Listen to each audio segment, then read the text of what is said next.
Right breaking చూస్తున్నాం. AP హైకోర్టులో మాజీ మంత్రి వైసీపీ నేత పేర్ని నానికి భారీ ఊరట లభించింది. రేషన్ బియ్యం స్కామ్ కేసులో A6 నిందితుడిగా ఉన్న పేర్ని నాని ముందస్తు బెయిల్ కోసం హైకోర్టును ఆశ్రయించారు. దీంతో నాని పిటిషన్పై విచారణ జరిపిన హైకోర్టు పేర్ని నానికి ముందస్తు బెయిల్ మంజూరు చేసింది. రేషన్ బియ్యం మాయం కేసులో మాజీ మంత్రి పేర్ని నాని భార్య పేర్ని జయసుధాను A1గా ఉండగా నానిని ఇక A6గా చేర్చారు. ఈ క్రమంలో పేర్ని నానికి ముందస్తు బెయిల్ మంజూరు కావడంతో కేసులో కీలక మలుపు చోటు చేసుకుంది.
రైట్ ఏపీ హైకోర్టులో మాజీ మంత్రి వైసీపీ నేత పేర్ని నానికి భారీ ఊరట లభించింది. రేషన్ బియ్యం స్కామ్ కేసులో A6 నిందితుడిగా ఉన్న పేర్ని నాని ముందస్తు బెయిల్ కోసం హైకోర్టును ఆశ్రయించారు.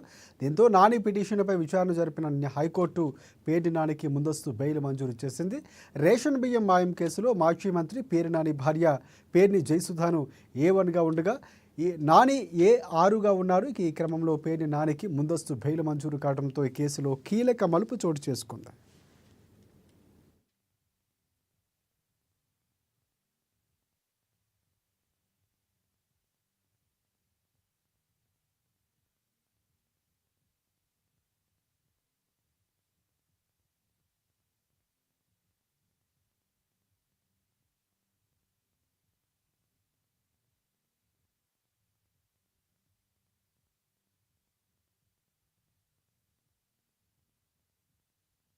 సీఎం రేవంత్ రెడ్డి